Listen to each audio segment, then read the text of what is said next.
দেহের সঙ্গে মনের নিয়ন্ত্রণের এই কৌশলের নাম যোগ সাধনা। যোগের অর্থ নিজের সঙ্গে সমস্ত সৃষ্টির মিলন। শুক্রবার সকালে আন্তর্জাতিক যোগ দিবস উদযাপন করেছে ভারতীয় হাই কমিশন। এবারের প্রতিপাদ্য ছিল নিজের ও সমাজের জন্য যোগ।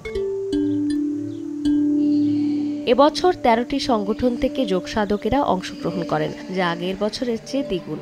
অংশগ্রহণকারীরা বলেন, যোগ সাধনা শুধু ব্যায়াম নয়, এটি একটি লাইফস্টাইল। যোগা আমাদেরকে সত্যিকারের মানুষ হতে হেল্প করে, শুধু সুস্থ থাকতে না। এটা একটা লাইফস্টাইল। যোগার বাংলা শব্দ যোগ, আর এটা দুটো জিনিস নিয়ে হয়, মানসিক আর শারীরিক।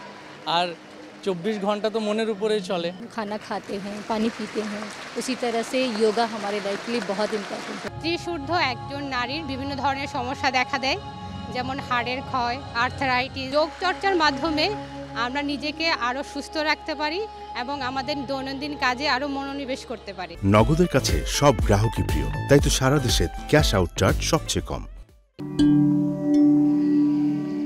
এ সময় প্রধান অতিথি হিসেবে উপস্থিত থেকে সংস্কৃতি বিষয়ক প্রতিমন্ত্রী নাহিদ এজাহের খান বলেন, যোগের মাধ্যমে মানুষ শারীরিক ও মানসিকভাবে ভালো থাকে। সুস্থ দেশ গড়ে তুলতে এর কোনো বিকল্প নেই। Meditation and ethical principles. It is a way of living that integrates the mind, body, spirit, promoting harmony and balance in our everyday lives. 2014 সালে জাতিসংঘ কর্তৃক গৃহীত হওয়ার পর প্রতি বছর 21 জুন আন্তর্জাতিকভাবে যোগ দিবস পালিত হয়। চন্দ্রিমা চৌধুরী, সময় সংবাদ, ঢাকা।